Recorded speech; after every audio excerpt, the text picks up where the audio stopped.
Wong alim niku seneng proses, wong bodoh iku seneng hasil. Sampean seneng proses apa seneng hasil? Cak Win, sampean dikandani Cak, ora usah sekolah Cak, turu, engko nek wis 6 tahun tak kei ijazah SD, wis rasah sekolah. Nek wong pinter ya moh ora oleh ijazah ya wis, sing penting sekolah iku proses. Ngaji sing penting ngaji, paham ora? Proses wong pinter. Nek wong bodoh rasa sekolah Cak. Iki lho ana ijazah. Nek wong bodoh cocok regane piro? Wong bodoh. Nggih. Makanya kenapa Allah membuat semua ini? Agar kita masuk ke dalam proses itu. Proses ujian-ujiannya Allah. Gusti Allah sanggup memasukkan surga kita. Tanpa kita ibadah Allah sanggup. Allah mampu membuat kita masuk surga semua. Tanpa hisab bisa, tanpa disuruh amal mampu. Tapi kenapa Allah membuat aturan syariat? Ingin swarga kon ngaji barang, kon sholat barang, kon poso barang, kon rekoso barang laupo. Karena Allah tahu bahwa setiap orang yang beriman dan berakal itu seneng proses. Jadi sumbening swarga niki napa Gusti? Oh, iku amalmu kae lho. Suwen marem. Sapa ngunduh amale dhewe marem. Iki jasahmu setelah berproses. Marem napa mboten? Marem. Jadi malam ini kita berzikir, mengaji tentang ingat akan kekuasaan Allah. Allah menciptakan langit, Allah menjaga langit, Allah menciptakan bumi, Allah menciptakan tumbuh-tumbuhan, Allah menciptakan binatang dengan segala ujiannya agar kita hanya mengingat Allah dan tanpa campur tangan Allah nggak bisa tertib semua ini. Kowe lha pengen tertib nopo? Wong tertib anak bojo genah. Anak bu tertibno ya ora genah, bojo bu tertibno ya jek urung genah. Apa meneh tertibno donya kaya ngene. Semakin subhanallah, Allahu akbar.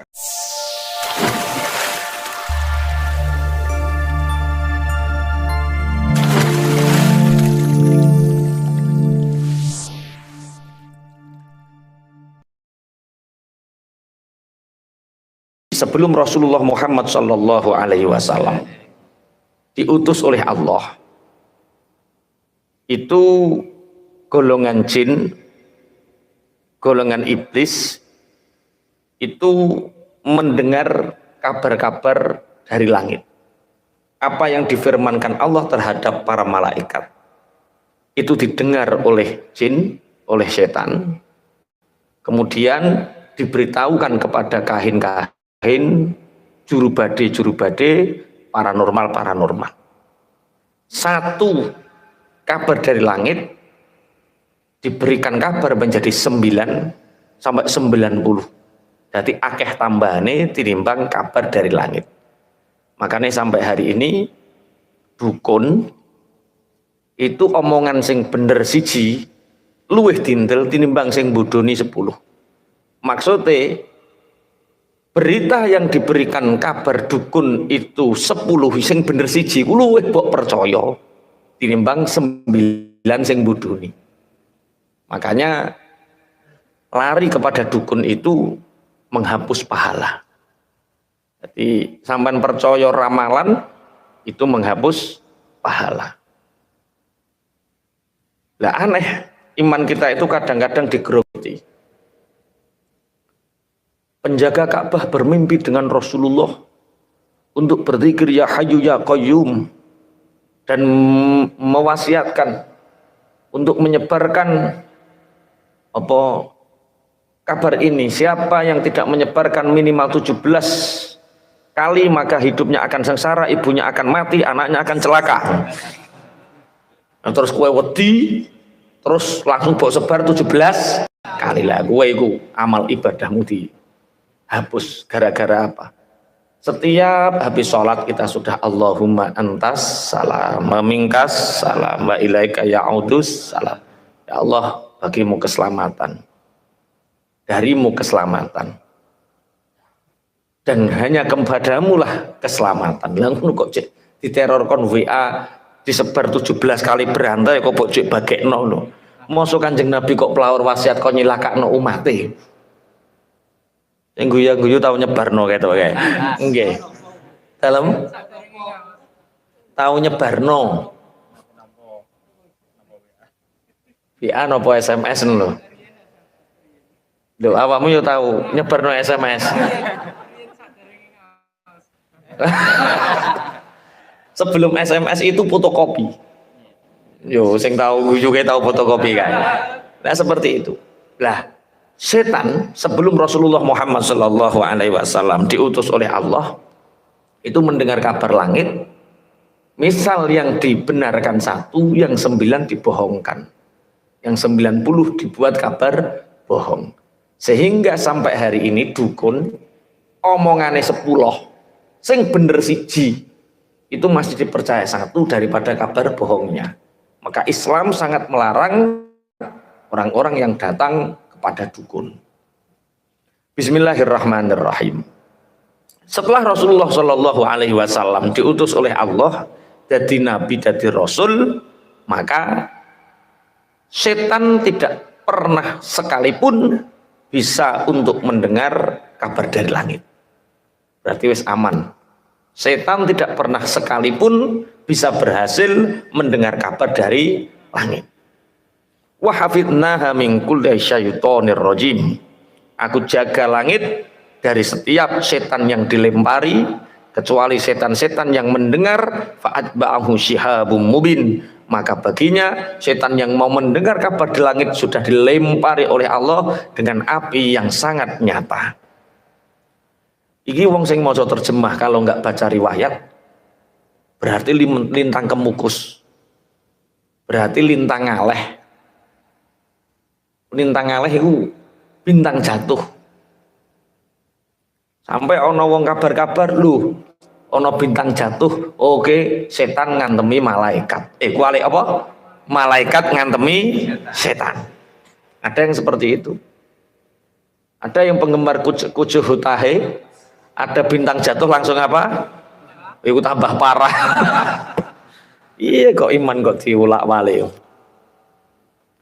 Dulu keyakinan jadi tentang bintang jatuh itu kita bisa lihat dari beberapa hal. Yang satu dari budaya. Orang-orang dulu sebelum Islam datang, orang-orang itu menyembah dewa, menyembah pokoknya Tuhan lah. Tapi yang jelas mereka menyembah dewa. Kemudian ketika bintang jatuh itu mereka meyakini bahwa dewa sedang melihat mereka, maka saat bintang jatuh berdoalah.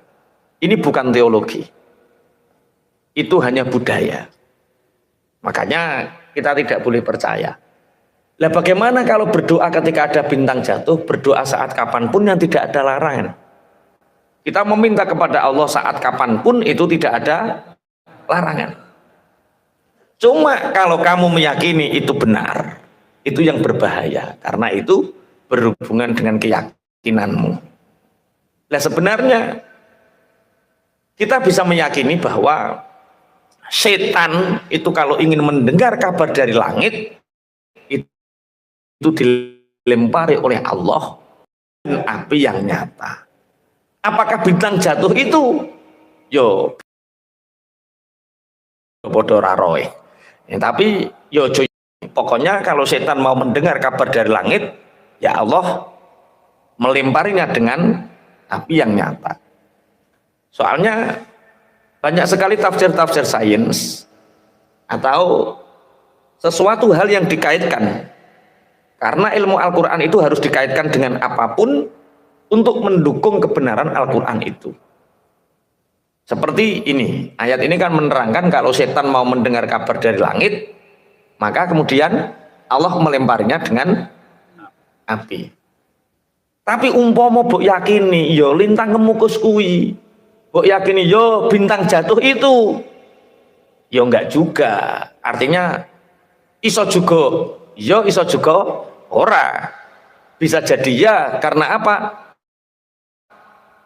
Mungkin pandangan kita yang tidak tahu sebenarnya kayak apa. Karena secara ilmiah bintang jatuh itu adalah meteor yang jatuh melewati atau masuk di atmosfer bumi, pelindung bumi. Sehingga meteor itu ketika menyentuh angin meteor bumi, maka akhirnya terbakar. Sebelum 90 km sampai ke bumi, sudah hancur meteor-meteor itu.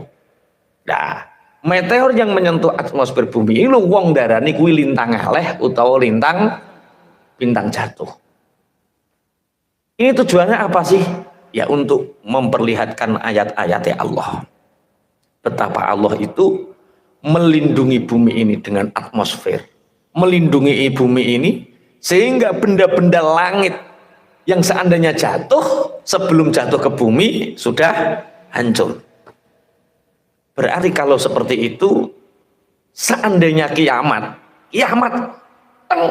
sakedepan moto cukup atmosfer bumi dihilangkan, apa yang terjadi? Remek wis tibani opo-opo. Itu namanya apa? Meteor. Jadi meteor sebelum jatuh ke bumi itu menyentuh atmosfer bumi kan, kemudian terjadi pergesekan dengan udara, sehingga pergesekan dengan udara itu hanya menyisakan kilat dan cahaya. Wong kene ndarani kuwi lintang ngaleh. Terus kue maca tafsir, berarti lintang ngaleh bintang jatuh itu Allah melempari setan ketika mendengar dari langit. Padahal kan sisi ilmiahnya tidak. Makanya Allah melempari, malaikat melempari setan yang akan mendengar kabar dari langit. Apakah berupa lintang kemukus? Apakah berupa lintang? Iya bukan. Itu hal yang sangat berbeda. Yang jelas ini adalah amrun nubuwah. Yang jelas ini adalah perkara yang dikabarkan oleh Nabi. Perkara yang dikabarkan oleh Rasulullah Shallallahu Alaihi Wasallam, perkara yang dikabarkan oleh Allah dan kita wajib mempercayainya. Bahwa setelah Rasulullah diutus oleh Allah, tidak ada satupun setan yang bisa mendengar kabar dari langit. Dan hari ini sampai hari ini kita meyakini bahwa ketika setan mau mendengar kabar dari langit, maka setan itu akan dilempari oleh Allah dengan api yang nyata. Boh, kuwi lintang kembus bos ora usah.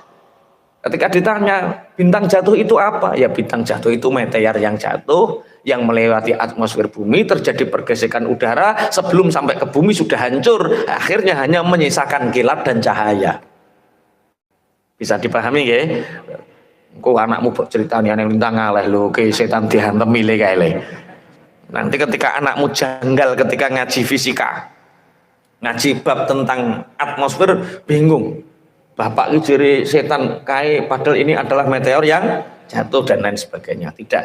Jadi jangan benturkan ayat-ayatnya Allah dengan sains. Jangan benturkan ayat-ayatnya Allah dengan yang sisi ilmiah. Karena Islam bisa diterima oleh seluruh dunia itu dari sisi-sisi rasionalnya. Makanya sampai titik ini. Orang-orang yang murtad dari golongan Islam itu pasti orang-orang bodoh. Tapi wong kafir yang mlebu Islam, mereka rata-rata orang terpelajar, profesor, doktor, ngoten niku padha mlebu Islam karena melihat rasionalisme agama Islam. Tapi wong Islam yang murtad rata-rata ya kurang mie, kurang beras, model-model ngono. Maka jangan sampai benturkan agama Islam dengan sains atau ilmu pengetahuan. Wa hafidnaha min kulli syaitonir rajim illa man istaraqas sam'a fa atba'ahu shihabum mubin. Kalau di pelajaran fisika itu kecepatan meteor ketika jatuh itu 250.000 km per jam. Sampan bayangkan numpak mobil 200 km per jam saja. Wes, ini 250.000 km per jam. Tapi karena bumi ini dilindungi oleh Allah dengan atmosfer, sehingga ketika bumi sebelum menyentuh bumi ini sudah terjadi pergesekan dengan udara, sehingga hancurlah meteor itu, yang tersisa hanya kilat dan cahaya. Terus wong Jawa ndarani kuwi lintang ngaleh. Terus po hitung lintang ngaleh Selasa Kliwon. Waduh, apes ki. Ya urip kok bu apes-apesno dewi. Wis gak usah percaya karo dukun, gak usah percaya karo hal-hal yang sifatnya keimanan kita tergores, keimanan kita ternodai. Kita percaya bahwa semua itu diciptakan oleh Allah Subhanahu wa ta'ala. Wal ardo madadnaha, dan bumi aku hamparkan. Beberapa orang Islam membenturkan agama Islam dengan sains, sehingga sekarang dengan alat yang begitu canggih bisa melihat bumi itu bulat. Karena ada ayat wal ardo madadnaha. Madadna itu artinya aku hamparkan.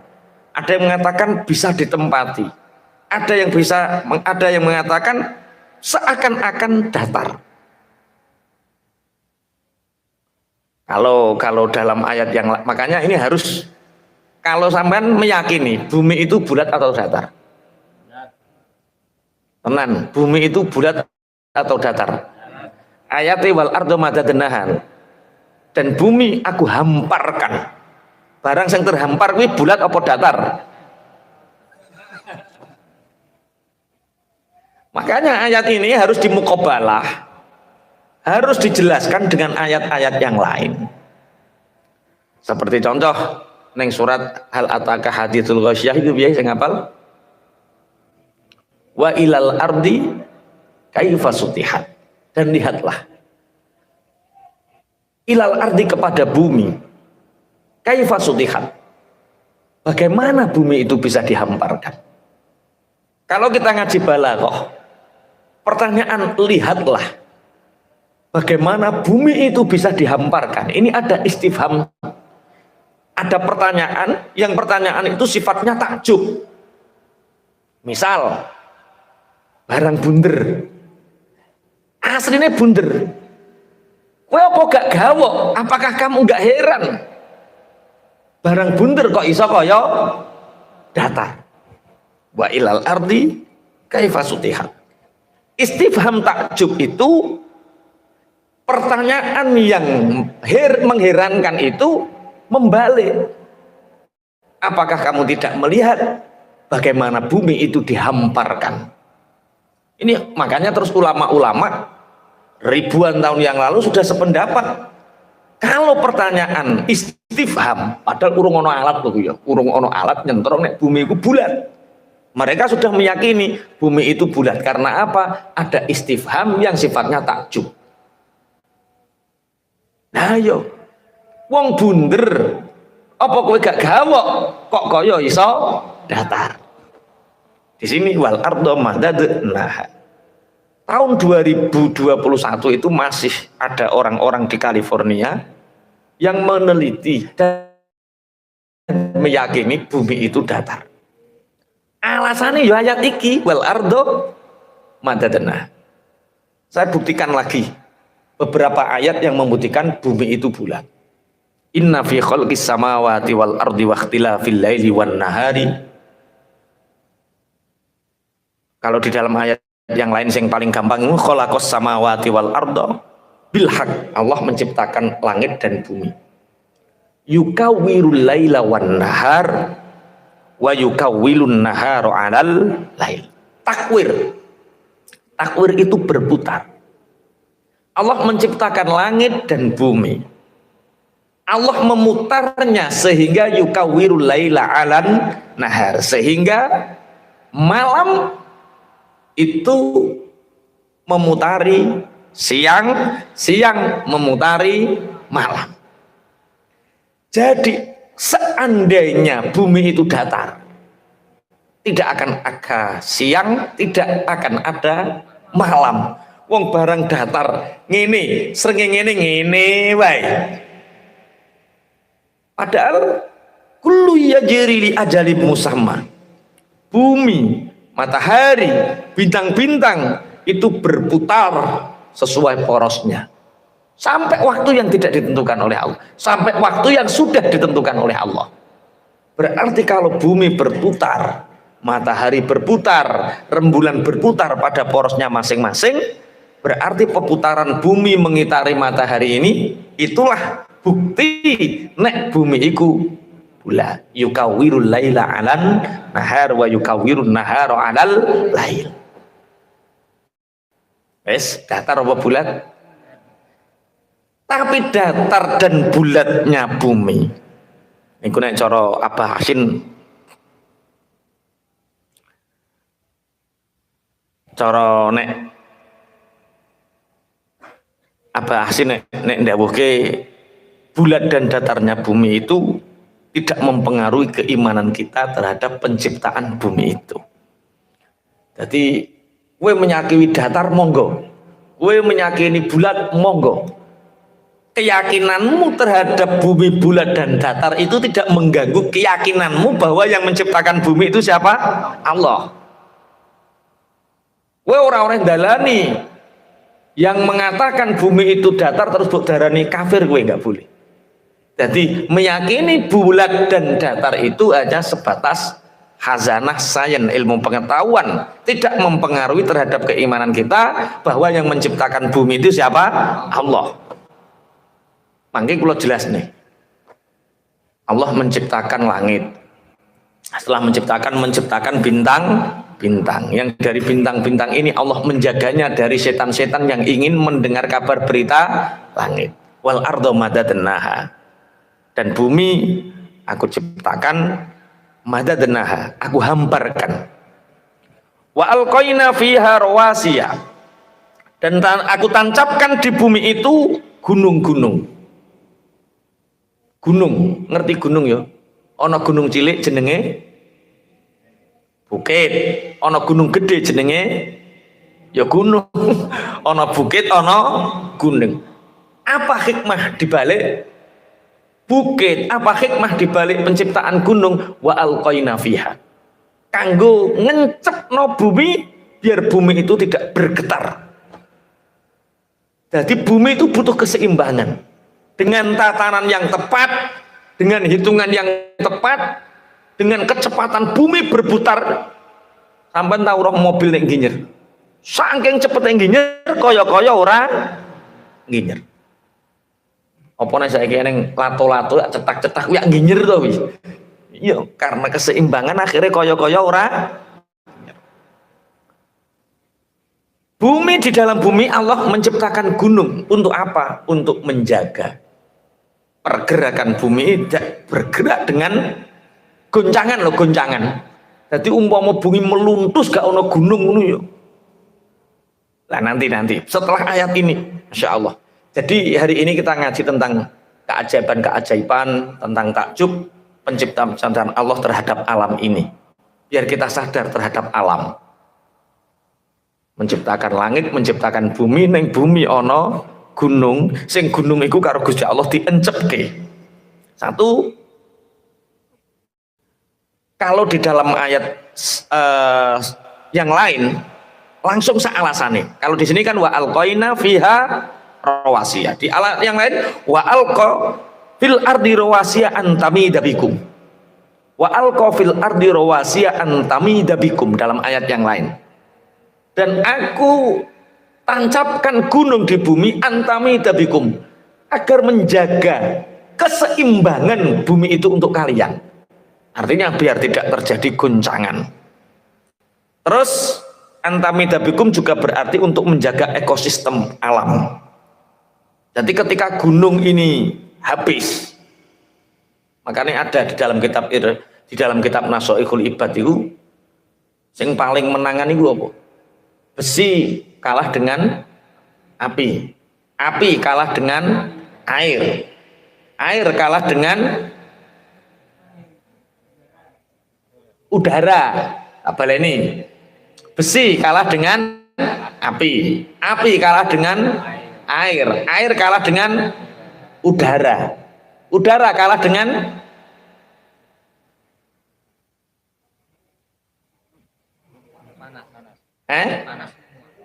Mbah.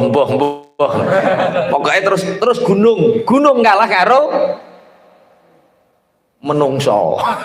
Gunung kalah karo bego. Iya.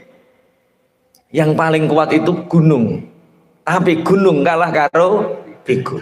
Maka ketika gunung ini habis, satu, bumi akan mudah tergoncang. Dua, ekosistem alam akan terganggu. Karena ternyata ayat setelahnya ini, siapa yang bisa menghentikan air hujan? Yang bisa menghentikan air hujan, yang bisa menyimpan air hujan adalah gunung yang di situ ada pohon-pohonan. Orang sanggawi jumblangan bisa menyerap air hujan yang begitu banyak. Pun saya ingin bahas gunung. Gunung itu berfungsi menyerap apa nek ngarani hujan. Di dalam gunung itu ada batu bara, ada emas, ada nikel, ada besi, ada timah. Semua berada di gunung. Yang semua itu di samping itu juga gunung sebagai penyerap angin. Mesti ini angin kalah karo gunung kalah karo bego, kalah karo menungso.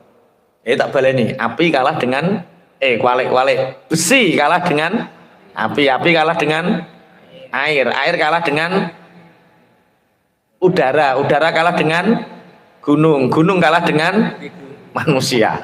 Berarti yang paling kuat niku napa? Bego, manusia. Masya Allah. Kita bisa bayangkan kalau gunung itu sudah tidak ada, yang menyerap angin tidak ada, sehingga ketika Allah mengirimkan angin ini nggak ada penghalang, langsung ngamuk tekon didi ngono kuwi. Terpale murah mari. Ketika Allah menurunkan hujan yang begitu deras, siapa yang bisa menyerap? Mestinya gunung dan pepohonan yang ada di gunung itu menyerap semua. Makanya sebagai penyeimbang Allah menciptakan gunung di bumi ini. Di samping penyeimbang untuk menjaga ekosistem alam, di samping itu juga sebagai penyerap timah, batu bara dan lain sebagainya. Kalau sampai di sini kita sadar, berarti gunung itu harus betul-betul dijaga. Tapi kira-kira bisa sampai kapan kita bisa menjaga gunung itu? Sampai bisa menjaga bukit-bukit itu sampai kapan? Rengel semanding wis mulai entek yo. Amblas gerabakan wis mulai entek yo, digrajeni watune. Ayune telas, watune telas, sing arah nganjuk sing ngono, masyaallah. Kalau seperti itu, ya kasihanlah anak cucu kita. Maka ketika ekosistem alam gunung ini sudah tidak terjaga, maka bencana akan sangat mudah. Tapi pikirannya wong banjir gak popo oleh anu ya Allah mental lagi piye. Kita jaga. Bismillahirrahmanirrahim. Aku menciptakan bumi, aku hamparkan. Aku menciptakan gunung, tak encepno gawe apa? Penyeimbang, gawe menjaga ekosistem alam, menyerap hujan, menyerap angin. Wa ambatna fiha min kulli syai'im mauzun, dan aku tumbuhkan di bumi dari segala sesuatu yang sudah terukur. Kita bisa lihat sampai hari ini, semua yang diciptakan oleh Allah di bumi ini, yang ditumbuhkan oleh Allah itu semua bermanfaat untuk manusia. Tidak ada satupun yang tidak bermanfaat. Tumbuh-tumbuhan ini tidak ada satupun yang tidak bermanfaat. Kembang telean, apa manfaatnya kembang telean? Kembang telean itu bunga yang sangat busuk baunya. Apa manfaatnya? Yo ngamboni rungmu sing sombong, ngamboni rungmu sing para diktator itu berngamboni ambone ben ora enak ya. Semua yang diciptakan oleh Allah itu pasti ada manfaatnya. Kalau kita bisa lihat rumput untuk makanan ternak, padi untuk makanan manusia, jagung dan lain sebagainya, semua bermanfaat untuk kita. Sampai kapan Ya sampai bumi kira kena ditanduri. Kapan itu? Ketika bumi ini sudah sangat rusak. Muga-muga wae wis gak menangi. Allahumma amin. Wis aja sampai menangi. Wong donya apik ngene kok. Nyicir apa-apa cek gampang. Wis gak sah maidu, gareme angel wis rasah maidu. Yang penting Allah selama masih ada air hujan, bumi masih bertumbuh, insya Allah baik-baik saja. Cuma takluk muning garam ya apa kaya-kaya nek nandur jagung ora ning garam kaya-kaya ora ngarah panen. Asline ya padha wae. Cuma ya mungkin kurang ngono wae. Bismillahirrahmanirrahim. Semua sudah terakar. Wa ja'alna lakum fiha ma'aisha wa man lastum lahu biraziqin.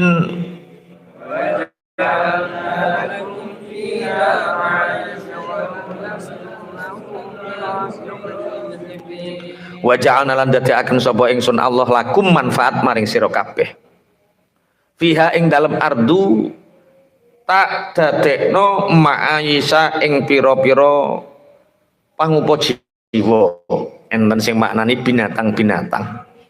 Waman lan wong lastum kang ora ana sapa sira kabeh lahu maring man iku birozikina pira-pira kang maringi rezeki kabeh.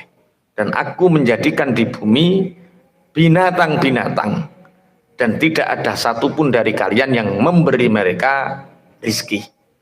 Artinya sing maringi rezeki sinten Gusti Allah. Allah menciptakan binatang. Apa saja? Binatang ternak. Seperti contoh sapi, wedhus. Terus apa neh? Ya ayam. Selain binatang ternak, binatang-binatang buas. Contohnya kaya macan, kaya singa. Ini pelajaran SD kabeh ya. Kemudian Allah menciptakan binatang-binatang yang menjijikkan. Seperti bekicot, lalat, cecek dan lain sebagainya. Kenapa di sini ayatnya wa ja'alna lakum? Aku jadikan manfaat untuk kalian. Nek pitik wis jelas manfaatnya. Kambing sudah jelas manfaatnya, sapi sudah jelas manfaatnya. Untuk apa? Konsumsi sing mbok pikir panganan. Ya untuk kurban, untuk ya Allah. Ya sapi untuk kurban, kambing ya untuk kurban. Sing mbok pikir pangan. Iya. Iya. Ya wis ora apa-apa lah. Derajate ya panganan kuwi. Mangkana himmatuhu ma yadkhulu fi batni kana qimatuhu ma yakhruju minha. Barang siapa yang cita-cita hidupnya, yang hidupnya itu hanya mikirkan apa yang masuk ke dalam perutnya, maka harga dirinya senilai dengan apa yang dikeluarkan dari duburnya. Jadi wong kok sing dipikir panganane ae regane sak taek kowe. Wong kok ora duwe ruhul jihad blas. Ora mikirno donya, ora mikirno agama, ora mikirno apa, sing dipikir panganan. Sapa wong sing diangen-angenmu panganane tok, maka nilainya senilai apa yang dia keluarkan dari perutnya. Berarti regamu sak piro? Sak taek. Gak ngenyek mbok jawab dhewe kok. Iya, pitik, wedhus, sapi. Makanya sebenarnya di dalam penciptaan binatang itu ada 3. Yang pertama adalah ujian kemaslahatan dari penciptaan ternak itu. Penciptaan binatang, ujian kemaslahatan seperti Allah menciptakan kambing, Allah menciptakan sapi, Allah menciptakan ayam, Allah menciptakan kelinci. Itu semua ujian kemaslahatan untuk kita. Kemaslahatan apa? Itu bisa kita konsumsi. Rakuskah kita terhadap mereka? Makanya ada satu mazhab yang unik. Dan mazhab ini tidak diikuti banyak orang, yaitu mazhabnya Sayyidina Ali.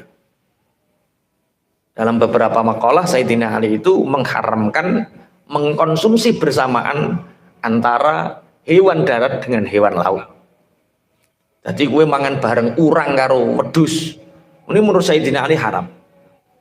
Kok campur? Prasmanan. Lah prasmanan plek mek iwak pitik iwak wedhus, urang cumi.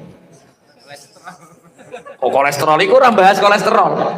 Ana hewan darat, ana hewan laut, hewan air, mbok pangan bareng.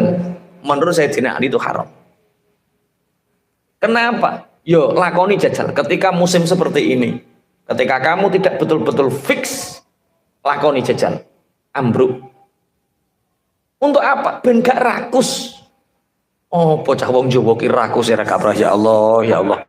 Prasmanan kiai rauman kok model opo kabeh kok merkungkung ngene ya Allah. Iya.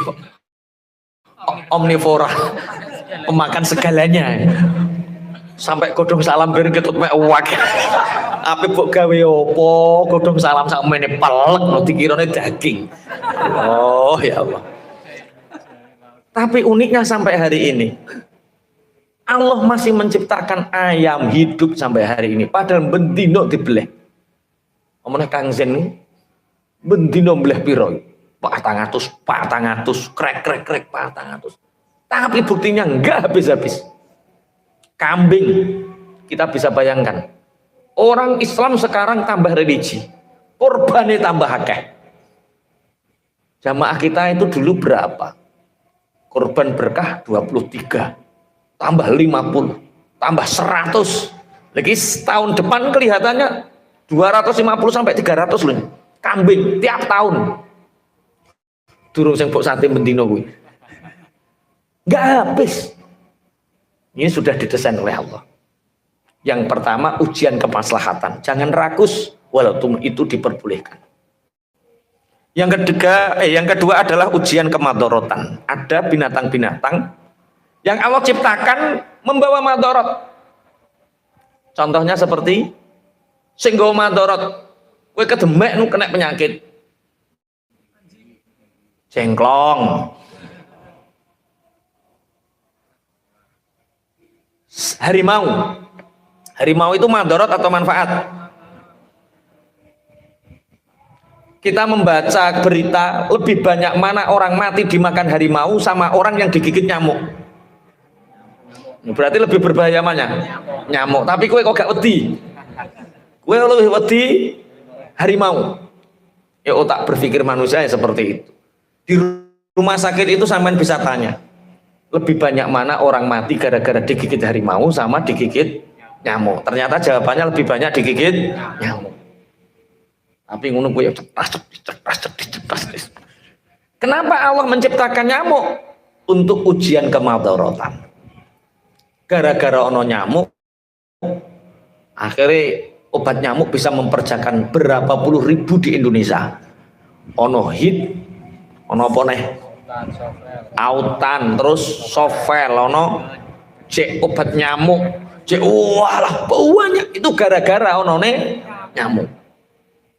Makanya ada seorang ulama tafsir ditanya, kalau begitu apa manfaatnya lalat? Padahal lalat itu ujian kemadharatan. Lalat itu bisa menjadikan penyakit apa?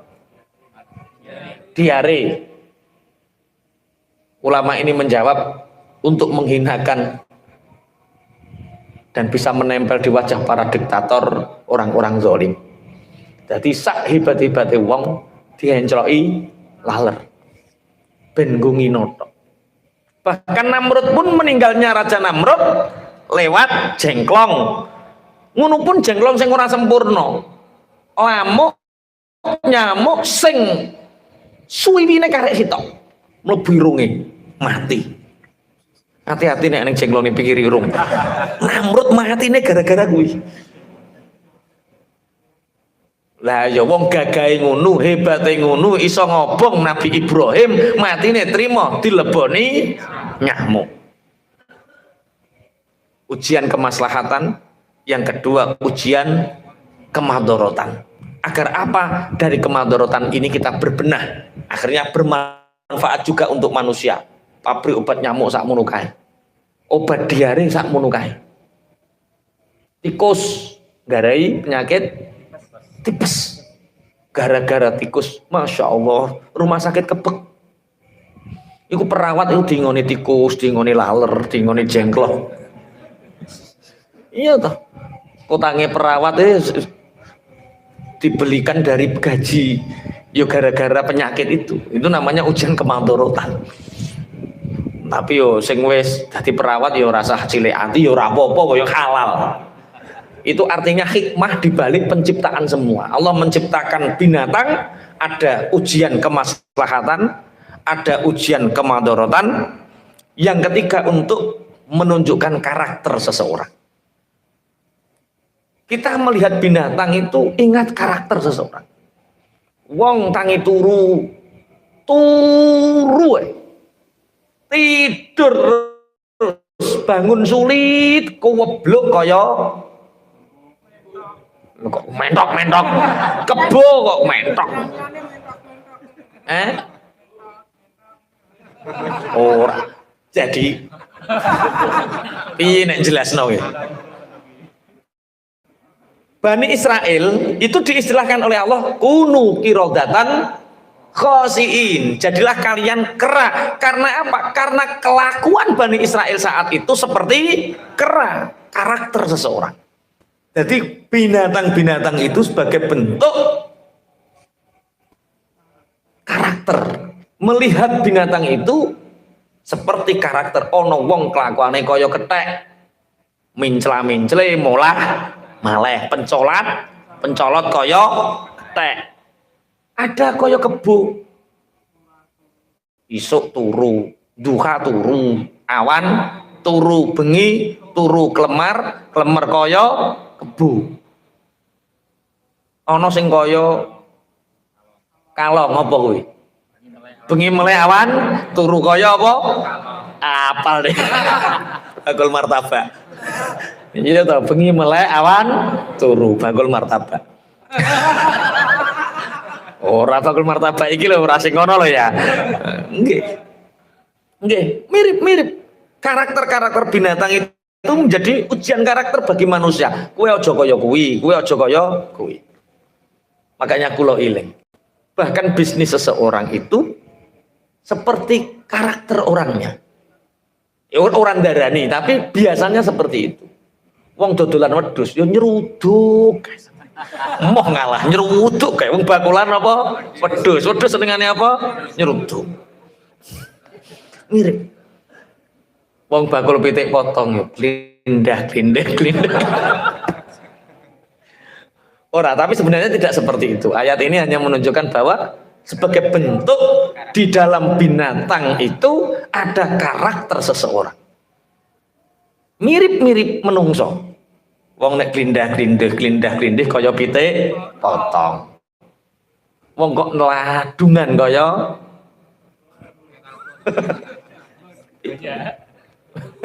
banyak yang neladungan ya. Ya wis, nek kowe kaya apa kowe? Bismillahirrahmanirrahim. Wa ja'alna lakum fiha ma'ishta wa man lastum lahu birazikin. Dan binatang yang sebegitu banyaknya aku ciptakan, kata Allah, kamu tidak memberi peran apapun. Kamu tidak memberi peran apapun. Sing ngoni pitik, sing ngoni kewan sakmono kae ya Gusti Allah. Tapi kita nggak pernah bayangkan ada dunia di mana pitik usianya sekarang tinggal 40 hari. Masya Allah, kita nggak pernah bayangkan. Sedelongkas ono kambing mungkin usianya hanya 3 bulan. Kambing 3 bulan bisa buat akikah. Wis kawedhe. Kok ulama-ulama bingung nek maca kitab, padahal syarat paling rendah 6 bulan. Iku pun mazhab sing rapati terkenal. Digolekno dalil-dalil sing oleh nek menawa mampune sampean cilik. Sing masyhur 1 tahun untuk domba, 2 tahun untuk wedhus kacang. Ada longkas ono obat itu sing nyebabno langsung cepet gede. Yang 3 wulan iso akikah. Tapi ketoknya masuk akal napa mboten? Ya masuk akal, suatu saat ada. Akhirnya ijtihad ulama, ya wis perkara wis gede ya ora apa-apa. Nggih, tapi sesuatu wong alim niku seneng proses, wong bodho iku seneng hasil. Sampeyan seneng proses apa seneng hasil? Cak Win, sampean dikandani Cak, ora usah sekolah Cak, turu, engko nek wis 6 tahun tak kei ijazah SD, wis rasa sekolah. Nek wong pinter ya moh ora oleh ijazah ya wis, sing penting sekolah iku proses. Ngaji sing penting ngaji, paham ora? Proses wong pinter. Nek wong bodoh rasa sekolah Cak. Iki lho ana ijazah. Nek wong bodoh cocok regane piro? Wong bodoh. Nggih. Makanya kenapa Allah membuat semua ini? Agar kita masuk ke dalam proses itu. Proses ujian-ujiannya Allah. Gusti Allah sanggup memasukkan surga kita. Tanpa kita ibadah Allah sanggup. Allah mampu membuat kita masuk surga semua. Tanpa hisab bisa, tanpa disuruh amal mampu. Tapi kenapa Allah membuat aturan syariat? Ingin swarga kon ngaji barang, kon sholat barang, kon poso barang, kon rekoso barang laopo. Karena Allah tahu bahwa setiap orang yang beriman dan berakal itu seneng proses. Jadi sok mbeneng swarga niki napa Gusti? Oh, iku amalmu kae lho. Suwen marem. Sapa ngunduh amale dhewe marem. Iki jasahmu setelah berproses. Marem napa mboten? Marem. Jadi malam ini kita berzikir mengaji tentang ingat akan kekuasaan Allah. Allah menciptakan langit. Allah menjaga langit. Allah menciptakan bumi. Allah menciptakan tumbuh-tumbuhan, Allah menciptakan binatang dengan segala ujiannya agar kita hanya mengingat Allah dan tanpa campur tangan Allah nggak bisa tertib semua ini. Kowe lha ben tertib nopo? Wong tertib anak bojo genah. Anak buk tertibno ya ora genah, bojo buk tertibno ya jek urung genah. Apa meneh tertibno donya kaya ngene. Semakin subhanallah, Allahu akbar. Pun wa in min syai'in illa 'indana khazainuh wa in min syai'in illa 'indana khazainuh wa ma nunazziluhu illa biqadarin ma'lum wa ma nunazziluhu illa biqadarin ma'lum. Iki biasanya berarti sing ngaji ning kono kuwi sing langsung udara kene over yo adem ngene yo. Nek aku gak kerasa perkara kaling-kalingan omah. Oh, pantes. Ojo catuken aku adek arek. Berarti sampean yo catuken terus nek malam Selasa. Oh, dalam sing tengah ndap. Sing ning dhuwur mboten. Masyaallah. Ya wis dinikmati proses. Ngene iki widodarine sing dhuwur karo ngisor ya ayo sing ngisor keto. Prosesnya perjuangannya lebih berat, catuken ternyata. Nggih. Nggih bismillah muga-muga nek gendenge wis teko ngisor yo cek adem keto ya. Bismillahirrahmanirrahim. Wa im min syai'in lan ora ana utawi suwiji-wiji iku illa indana kejaba iku tetep ing dalem sanding kita khazainuhu utawi gedunge syai'. Wa ma nunazzilu lan ora nurunaken sapa ingsun Allahu ing syai' illa biqadarin kejaba kelawan ukuran maklumin kang den ginaweruhi. Wa in min syai'in illa indana khazainuh. Ini titik intinya. Tidak ada segala sesuatu kecuali semua itu ada di sisiku, gedungnya. Artinya langit, bumi, tumbuhan, alam raya, semua ini binatang, semua tidak ada kecuali dalam genggaman dan kekuasaan Gusti Allah. Berarti kita disuruh berzikir kepada Allah. Kita disuruh ingat tentang kekuasaannya Allah. Dengan apa? Zikir, sholat. Makanya Rasulullah Shallallahu Alaihi Wasallam selalu mengajarkan kepada kita Kalau kita sadar bahwa semua apa yang ada ini dalam genggaman dan kekuasaan Allah, berarti kita harus selalu ingat kepada Allah. Makanya Kanjeng Nabi selalu mengajarkan doa, Allahumma a'inni ala dzikrika wa syukrika wa husni ibadatik. Sudah hafal? Allahumma a'inni ala dzikrika wa syukrika wa husni ibadatik. Coba sarang-sarang. Allahumma a'inni ala dzikrika wa syukrika wa husni ibadatik. Allahumma ya Allah, a'inni, semoga engkau menolongku ala dzikrika, untuk selalu berzikir kepadamu. Zikir ora kudu subhanallah subhanallah subhanallah, kuwi zikir, kuwi ucapan-ucapan zikir.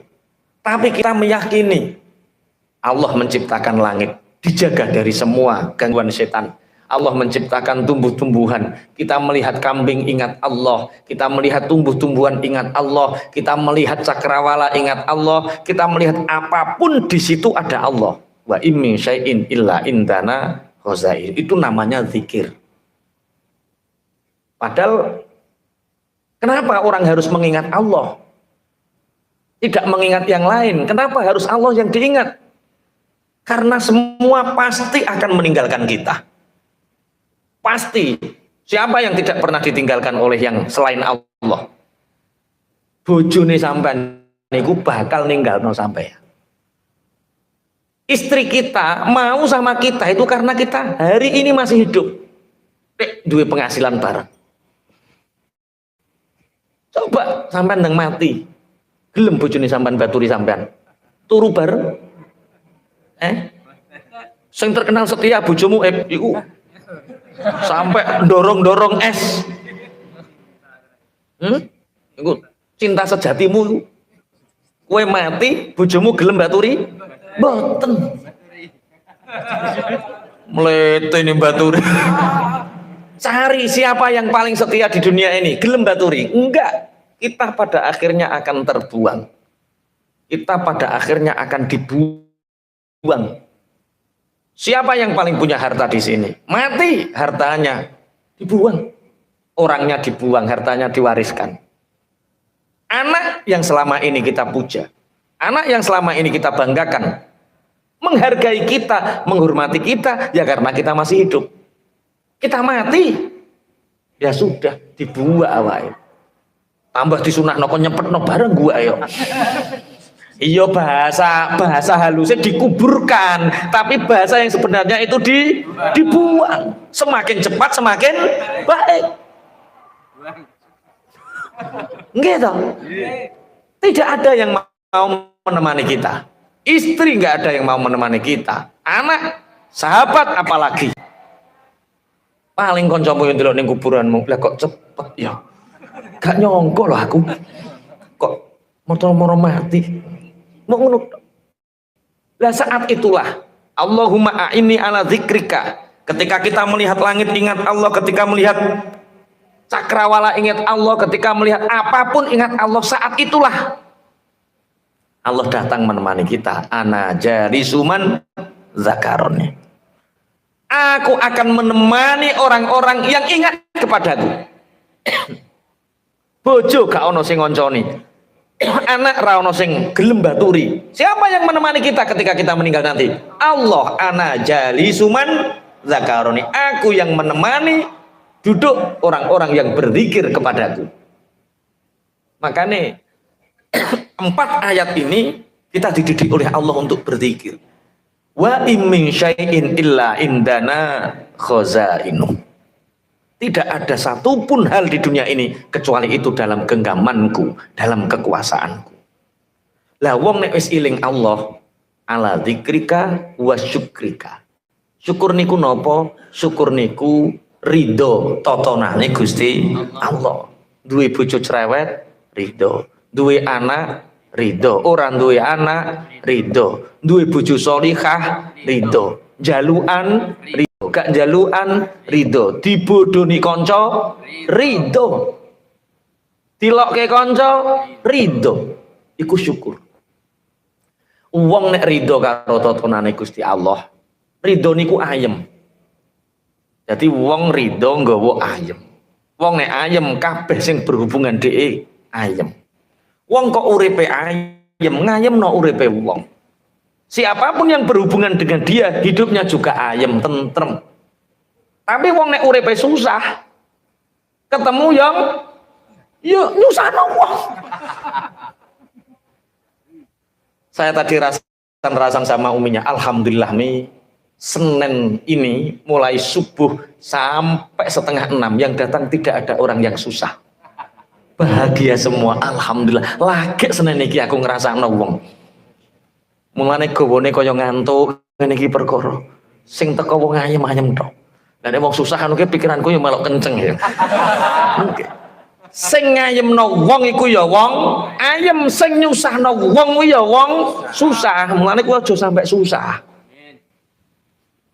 Ayem. Lah, ayem itu sebagai bentuk syukur kita kepada Allah. Syukur niku gampangane lho, cocok karo totonane Allah. Cocok karo keputusane Allah. Apapun yang terjadi cocok. Melaku-melaku kesandung watu, cocok. Numpak sepeda motor bane bocor, cocok. Pokoknya kabeh cocok. Apa sing diputusno Allah cocok. Iya. Terus wa husni ibadatik, husni ibadatik niku napa? Husni ibadatik niku baguse penghambaan terhadap Allah. Manut barang sing ditata Allah.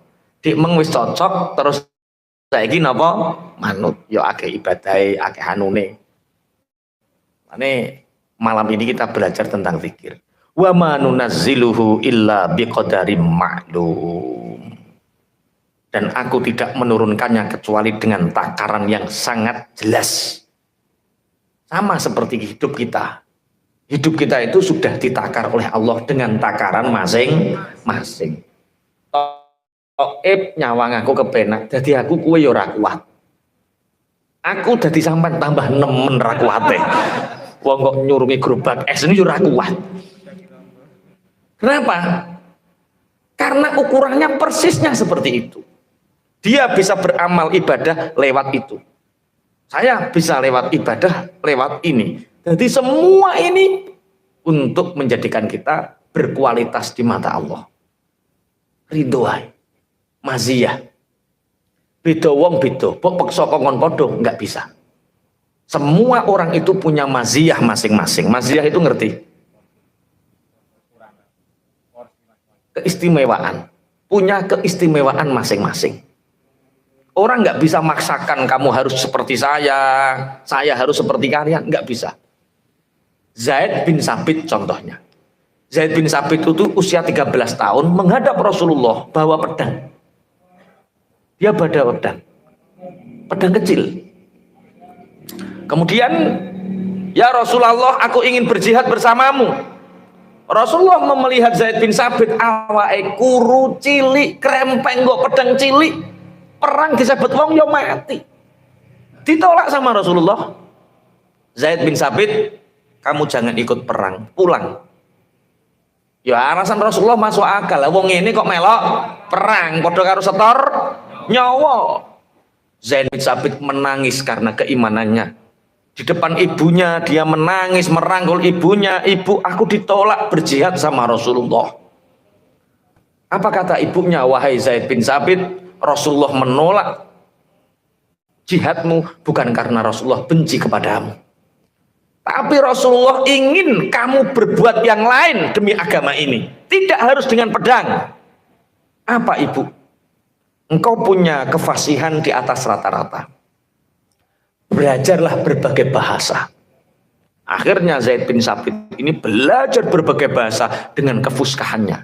Saat itu belajar menulis khat di berbagai negara. Dia pelajari tulisan-tulisan dari berbagai negara.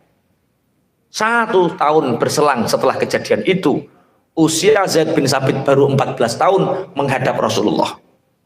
Ya Rasulullah, aku ingin berjihad tapi tidak membawa pedang. Dengan apa engkau berjihad wahai Zaid bin Sabit? Aku berjihad dengan penaku. Aku menguasai sekian bahasa dan aku bisa menulis sekian bahasa. Akhirnya Zaid bin Sabit usia 14 tahun sama Rasulullah dijadikan duta besar beliau. Dikirim berbagai negeri untuk membawa risalah Rasulullah ini. Berarti orang itu biqadarim maklum, dengan ukuran masing-masing. Sing awake cilik krempeng ya ora usah perang. Apa nulis. Akhirnya sampai hari ini kita punya tinggalan Zaid bin Sabit. Mushaf Rasem Utsmani itu tinggalannya Zaid bin Sabit, ketua sekretaris Zaid bin Sabit. Mulanya ya kita itu nggak usah malu. Kadang ini delok to sing ngaji hati wong sugih-sugih DPR do melu ngaji. Kemarin mau tak rubah namanya, jangan marbot lah, marbot itu kan yo tukang resik-resik. Ketua DPR ngaji hati. DPR itu Dewan Pengajian Rutin. Ketua DPR ngaji hati, ketua Dewan Pengajian Rutin. Tapi kan cak hari terus dirubah. Oh, DPR ora Dewan Pengajian Rutin lah, apa cak? DPR itu Dewan Pengamat Rondo. Utek lho, ya Allah, ya Allah, rondo sing dipikir. Dewan Pengamat, wes merbot neh rasa DPR. Dewan Pengajian Rutin. Kadang orang itu menyangka, sampean yang di sini pangapunten, misal gak iso ngaji kawe cilik, nggak usah minta. Misal aku melarat gak duwe apa-apa, dek karo Mas Zainal dikai kotak infak sakmono gedene. Di kotak infake panggoke. Oh lali to wisan beliau. Mangkate keri. Jangan minder. Bisa jadi orang kaya yang berinfak, bisa jadi orang kaya yang soleh, itu mungkin sebab doanya orang-orang doa faim. Bisa jadi saya sehat, iso ngulang, sampean sehat, iso ngaji, mungkin gara-gara siapa? Doanya orang-orang. Jadi semua pasti ikut berkontribusi. Masjid 4 bulan selesai. Aku izin Pak Yai, izin apa? Gak nyumbang terus terang, tak gawe dhewe gak cukup. Lah apa izin? Gak boleh malu. Bisa jadi kamu harus bangga. Tukangnya sehat, karyawannya sehat, uang sugih-sugih iso mbantu, itu dari doamu. Ora kok sing sugih terus mlindhi gak ning aku ya ora rampung. Wong melarat-melarat ngejep wong melarat usal-usul. Enggak bisa seperti itu. Orang itu punya qadarim maklum, punya takaran masing-masing. Makanya di dalam kitab Ihya Imam Ghazali itu mengutip hadisnya Rasulullah Shallallahu Alaihi Wasallam bahwa 1 dirham mengalahkan 1000 dirham. Ada orang bersedekah 1 dirham tapi mengalahkan pahalanya orang yang bersedekah 1000 dirham. Dilihat dari sisi makna banyak rekosone golek keikhlasannya. Bisa jadi orang yang 1000 dirham bisa itu karena doanya orang yang 1 dirham. Makanya ning kene wis alhamdulillah sing melarat lah, sing repot wis melarat ora ndongakno terus kemrungsung lawe. Kok menengi ora tau ndongakno to sampean? Wis melarat ora tau ndongakno terus apa kemrungsung. Asline hubud dunya tapi gak ketok. Ya iku sing repot. Makanya didandani. Sing melarat ya sabar, sing sugih sing syukur. Bismillahirrahmanirrahim. Wa arsalna riyaha lawaqiha fa anzalna minas samaa'i ma'an fa asqaynakum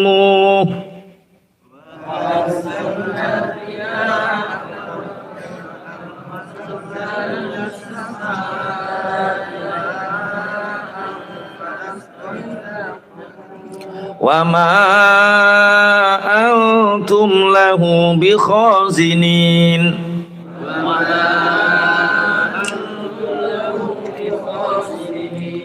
Wa arsalna lan ngutus utawa ngeculaken sapa ingsun Allah aryaha ing angin. Angin tak utus tak culno lawaki hale kang padha njudukaken. Fa anzalna mongko nurunaken sapa ingsun Allah minas samai saking langit ma'an ing banyu fa asqainakum. Mongko nuli padha nyirami sapa sira kabeh ing ma padha nyirami fa asqaina mongko padha nyirami sapa ingsun kum ing sira kabeh ing ma wa ma antum lan ora ana utawi sira kabeh lahu maring ma iku bi khazinina kang bisa nggudangi, kang bisa ngembong utawa nggudangi. Aku mengutus angin untuk menjodohkan. Dan aku menurunkan dari langit air sehingga aku memberi kalian minum darinya. Wa ma antum lahu bi khazinin, dan kalian tidak akan pernah bisa membendung air itu. Jadi sing iso mendung banyu niku namung Gusti Allah melalui penciptaan gunung, melalui penciptaan pohon, sehingga satu pohon bisa menimbun air sekian. Di gunung-gunung banyak pohon itu yang menimbun. Ketika semua pohon sudah hilang, gunung sudah hilang, maka air ketika turun dari langit sudah tidak ada yang membendungnya. Iki Mas Zainul ngaji to ra Mas Zainul? Ini Mas Zainul ini wong pertanian. Jadi dia itu orang Malang, tapi tanduran banyak. Kita nggak pernah tahu piye to carane wong angin kok ngawikno apa? Ya tanduran sing dikawikno. Lah nek ngawikno piye carane? Lah niku Mas Zainul mawon sing jelasno mboten kula. Dadi kersane wong pertanian langsung sing ngerti. Nek ngerti ku ya salak dibiok-biokno. Nek jagung mbah piye ra ngerti aku. Aku ngerti ku salak tok. Salak perkara duwe kanca wedi, iku jere iki lanang dibiok-biokno wedok le tengere opo. Nek sampean ngerti to ora? Mas Toe bisa nerangno. Angin ngerabekno tanduran. Wa arsarna riyaha lawahika, dan aku melepaskan angin agar angin itu ngeculke tanduran. Iki nek menawa sampean duwe sawah kok ora tau hasil-hasil pirang-pirang puluh hektar, serahno iki wae. Monggo Mas Zainul, ngriki Mas Zainul sebelah kiwa ngriki. Kita membahas tentang angin. Allah ngeculke angin. Lah saka angin iki njudukke sing asale pantange ora Allah dadi Allah. Iki mumpung wong tani kabeh Mas Zainul, bebas bertanya tentang perjodohan ini. Jadi orang judukno wong tok, judukno apa? Tanduran. Monggo Mas Zainul. Wa arsal ayatnya wa arsarna riyaha lawahika, dan aku melepaskan angin agar menjodohkan di antara tumbuh-tumbuhan itu. Lah prasaku yo gak ning sing dijudukno lho, moro-moro woh ngono wae.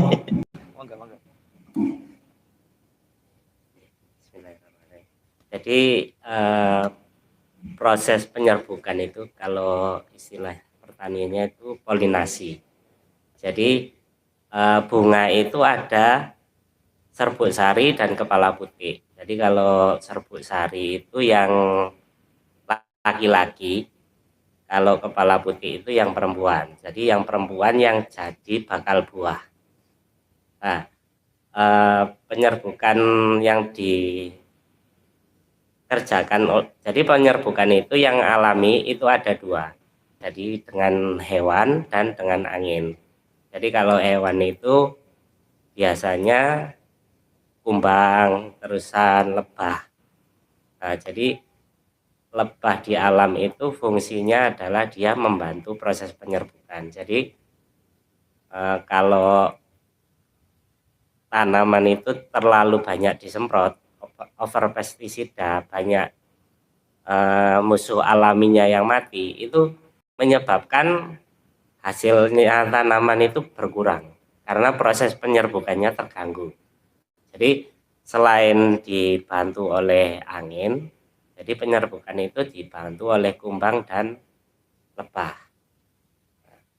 Nah, terus kados niki jagung itu proses penyerbukannya itu silang. Jadi kalau misalnya jagung yang ditanam di pematang itu biasanya hasilnya nggak bisa bagus karena proses penyerbukan di jagung itu silang.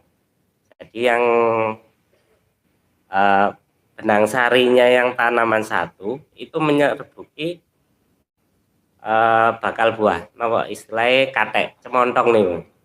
Nah katek ini ku Nah, terus serbuk sarinya itu bukan dari tanaman yang satu tapi dari sebelahnya. Makanya kenging angin dia jatuh ke yang lain. Jadi kalau ini hanya ditanam jagung itu hanya ditanam segaris, biasanya niku bokang-bokang. Oke. Nah, karena itu. Jadi penyebabnya seperti ini. Oke. Jadi penyerbukannya itu prosesnya harus hilang. Nah, jadi penyebabnya nopo kok lek ten apa? Galengan niku kok jagungnya bokang-bokang lah niku karena penyebabnya niku. Nah, lek yang zaman rumiyin niku lek nanem tanaman kados jagung ngoten niku kan melihat arah mata angin. Anginnya arahnya kemana itu arah gulutannya itu disesuaikan, jadi harus melintang. Nah, makanya ya lek tiang rumiyin itu sebetulnya mungkin ndak ada ilmunya, cuman titen biasa nih ngoten. Lah, kadang nih petani-petani muda niku kadang mengabaikan yang niku kearifan lokal seperti itu. Ya, mulai. Nggih, terus seperti itu. Ada pertanyaan mungkin.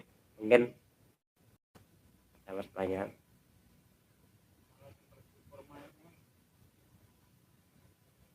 Jadi terus seperti kurma itu sebetulnya prosesnya sama, tapi kalau kayak kurma terus salak itu kan ada campur tangan manusia itu, jadi istilahnya mempercepat ya. Jadi kalau penyerbukan dengan hewan, dengan angin itu kan penyerbukan alami.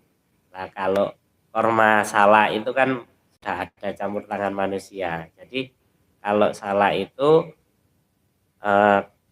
dipilih yang bunganya yang sudah siap. Jadi dipilih bunganya yang sudah siap penyerbukan. Nah, itu makai di kepiok-kepiok ngeten. Nah, di prosesnya di kurma niku sami. Seperti ngeten. Ada pertanyaan tentang serbuk. Pari-pari kok gak iso lemu.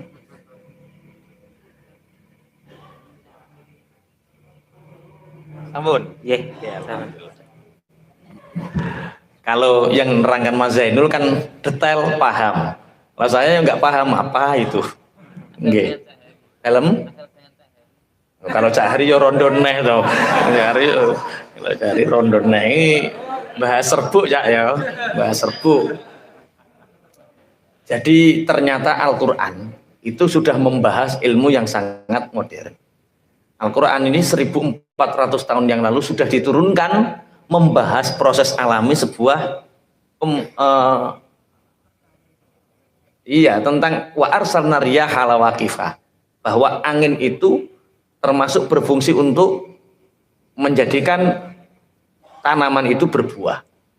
Di samping itu ada ternyata tadi Allah menciptakan 3 hikmah penciptaan binatang. Di antaranya ternyata kumbang itu juga ujian kemaslahatan.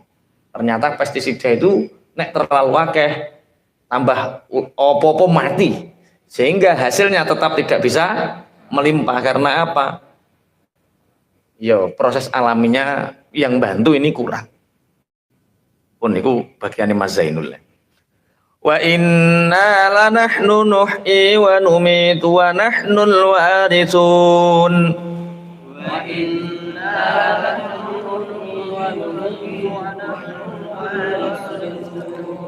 wa inna lan sedune ingsun Allah iku lanahnu yakti utawi ingsun Allah iku nuhyi nguripaken sapa ingsun Allah wa numitu lan maringi mati sapa ingsun Allah.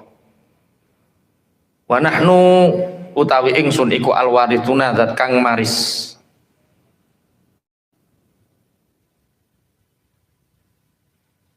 Inna nahnu nuhyi wa numitu wa nahnul warithun.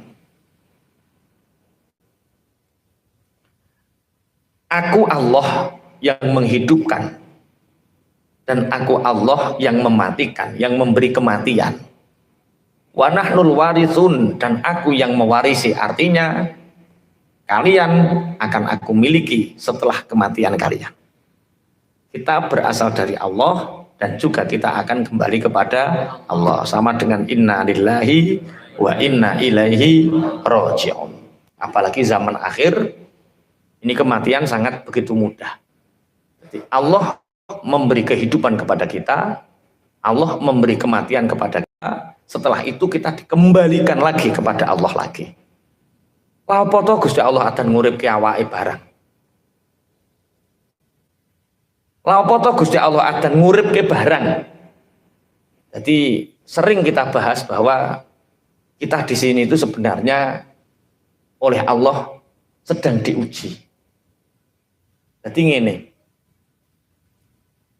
Kalau kita hari ini zikir, pangapunten, kalau kita malam ini berzikir, kita harus bersyukur.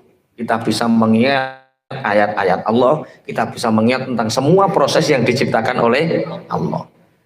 Tapi zikir ini jangan menjadikan kita bangga hati lalu kemudian kita tidak berzikir, karena kita nanti ada proses husnul khotimah atau su'ul khotimah.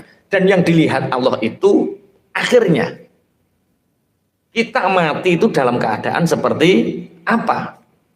Ya, syukur-syukur nanti, dan itu harapan kita semua, kita nanti mati dalam keadaan berzikir. Allahumma amin. Nek zaman biyen untuk wong mati iku padha karo wong urip mati iku padha karo fotokopi. Ana wong senengane mingkem, wayah mangap dipoto, ya setorane mangap. Tapi kita enggak, hari ini kita sangat tahu bahwa file kita ini tercatat. File kita hari ini tercatat, besok tercatat, yang kita lakukan tercatat.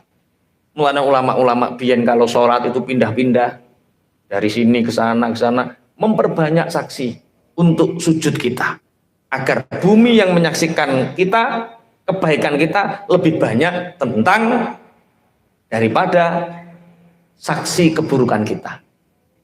Pokoknya yang jangan-jangan ngopi ini luwih akeh timbang nggon sujute. Kono nggon ngopi, kono nggon kopi, kabeh mbok jelajahi. Bumi ini bersaksi, itu ngopinya di sana. Bumi ini bersaksi, lah sujute ning ndi? Neng kuno wae sujute. Tapi nggak apa-apa. Ngopi kan tidak dosa. Yang penting di situ tidak melakukan hal-hal yang mungkarat, ya nggak apa-apa. Sebagai bentuk perbanyak saksi kebaikan kita. Inna wa inna lanahnu nuhyi wa numitu wa nahnul warithun. Wa nahnul warithun itu artinya kita ngunduh amali, diseksekno Allah. Jadi pangapunten, kita hari ini itu sebenarnya sedang merantau.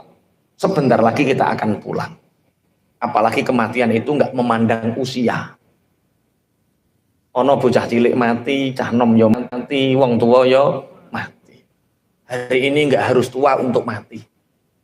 Anak-anak muda sekarang banyak yang mati. Kakean lem yo mati. Yo, kalau dulu kan sabu-sabu, sekarang lem. Makanya pangapunten. Wa inna lanahnu nuhyi wa numitu wa nahnul warithun. Makanya tadi tak sampaikan ke anak-anak. Peradaban dunia ini akan hancur kalau 3 hal dijalani. Saya bangga untuk menjadi ibu rumah tangga. Jadi seumben ono zaman sing wong wedok nyambut gawe kabeh. Ada zaman di mana wanita menjadi wanita karir semua. Sehingga anak tidak kopen, sehingga anak tidak ditarbiyah sebagaimana mestinya. Saat itulah peradaban ini akan luntur, karena seorang wanita tidak bangga menjadi ibu rumah tangga. Bojone sampean ibu rumah tangga tau? Aman, alhamdulillah. Mulane dadi wong lanang ojo sampai dek muni dik iwangi to dik nyambut gawe dik mosok gak ngesakno ayah dik. Ayah lu wis keselen dik. Ya. Ya, siji. Yang kedua, menghancurkan pendidikan. Bagaimana cara menghancurkan pendidikan? Yaitu cabut kehormatan guru. Sehingga guru tidak punya wewenang apapun. Guru ngene keliru, ngono keliru. guru nyetot dihukum, murid pencilaan sakarepe dewe, marwah guru dihilangkan. Dan itu memang disengaja di seluruh dunia bagaimana agar guru tidak menjadi berwibawa di depan murid-muridnya. Itu salah satu bagaimana agar pendidikan ini dihancurkan. Di antara yang ngeri hari ini, makanya kemarin Gus Bahak bahas tentang ini, kula sangat bahas tentang maca Quran enak. Itu kebutuhan kuping, bukan kebutuhan akliyah. Iya, ono hafid maca Qur'ane enak, iku perlu. Tapi kok sampai didahulukan mengalahkan orang-orang yang faqih? Sayyidina Umar bin Khattab ketika masuk Islam, iku Fatimah adiknya membacanya surat Toha itu yo gak ngelik-ngelik kaya imam-imam. Yo enggak. Masa kok ono penerimaan imam masjid siji suara merdu kan gelak ngomong dong. Padahal cara babul imamah, kitabul imamah onone apa? Faqih. Sing ngerti alim fikih, sing ngerti isine Quran, ora kok sing macane pena. Akibatnya hari ini lihat. Di Jawa Barat ada seorang membaca Al-Quran disawer, di uncal-uncali duit, diselipi duit. Mereka menganggap bahwa tontonan menjadi tuntunan, tuntunan menjadi tontonan, sehingga mana yang ulama mana yang tidak sudah tidak bisa membedakan. Mubalek kiai karo stand up komedi wis gak iso bedake. Bagaimana ini? Ya itu memang disengaja untuk menghancurkan pendidikan. Sehingga pendidikan hari ini yang diburu adalah pendidikan yang berbasis industri. Pendaftarannya mahal, bayarnya mahal, gue keren-kerenan. Ini menghancurkan pendidikan itu sendiri. Oh saiki wis sampean krungu to?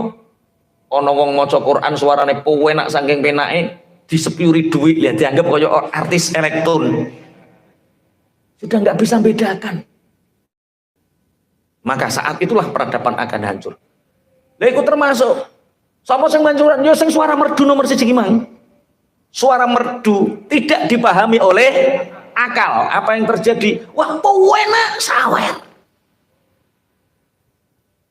Makanya kita ngeri, ulama-ulama melihat itu ngeri. Ya Allah, kok kaya ngono nasibnya. Saya satu hari tadi WA itu yang tanya, Pak Kiai nanggap jenengan pinten? Nek diknane rak takok bisa roh. Wijek luwung niki nanggap jenengan pinten? Wicara sakwin balesi cakwin bento ngono ya.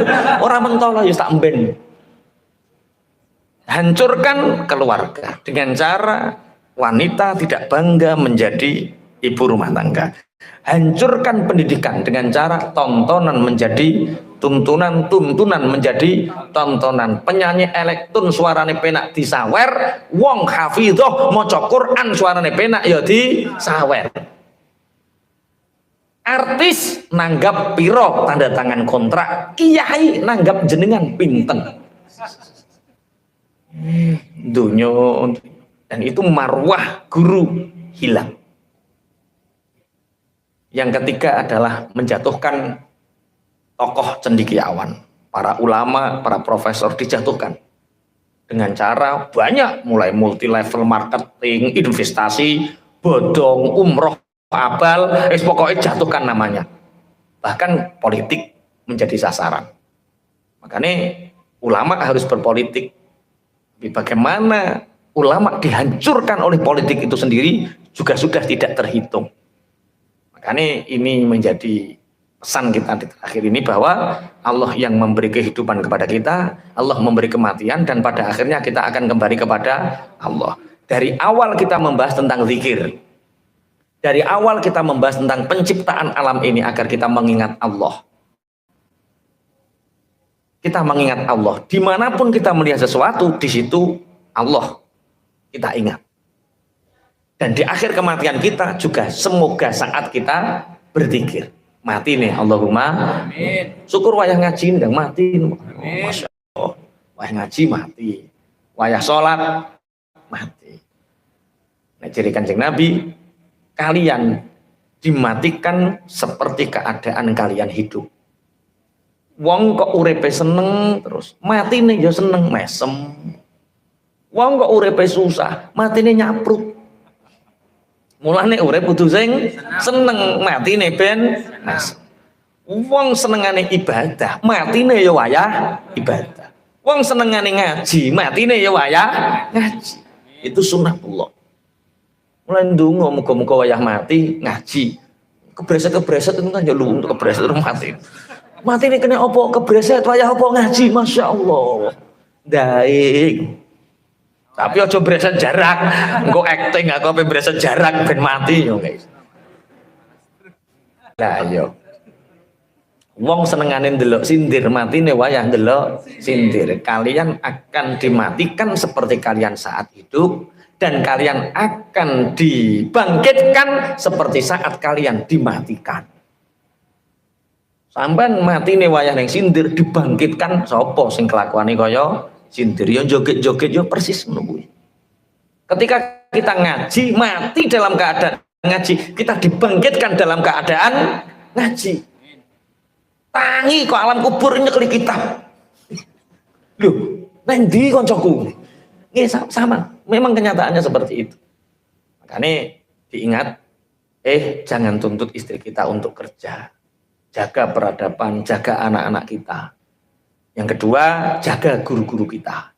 Marwah guru-guru kita, pendidikan kita. Kalau di pesantren insya Allah masih terjaga betul bagaimana seorang santri menghormati guru-gurunya, kiainya. Tapi di luaran sana, guru nyetot, dilaporno. Guru ngampleng, dilaporno. Padahal biyen aku tahu nyolong kerai karo bapak yo dibondo piring yo tahu aku. Dicoblak karo kepala sekolah, kena opo le kok jaler kok nangis nyolong kerai, Pak. Karo bapak tambah dibondo. Yo iling sampai saiki jek iling tahu dibondo gara-gara nyolong kerai udah di kiai. Tapi anakmu yo aja terus nyolong kerai le yo aja ngono kok nyolong kerai. Nggih. Ben jadi nggak artinya apa? Yo betapa orang dahulu itu sangat menghormati guru. Yang ketiga adalah jaga marwah para ulama, para cendekia. Hari ini kita lihat di Indonesia berapa ulama yang jatuh hanya gara-gara MLM, gara-gara investasi. Ada yang dijatuhkan lewat poligami, ada yang dijatuhkan lewat politik, banyak. Makanya kalau kita ingin merawat peradaban ini, jaga keluarga, jaga pendidikan, jaga para cendekia.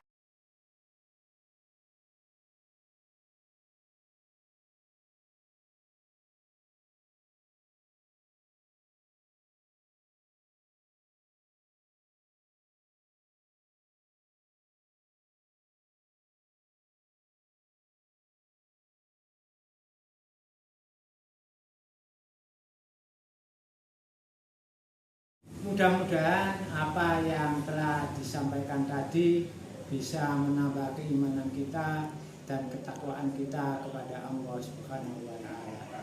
Assalamualaikum warahmatullahi wabarakatuh.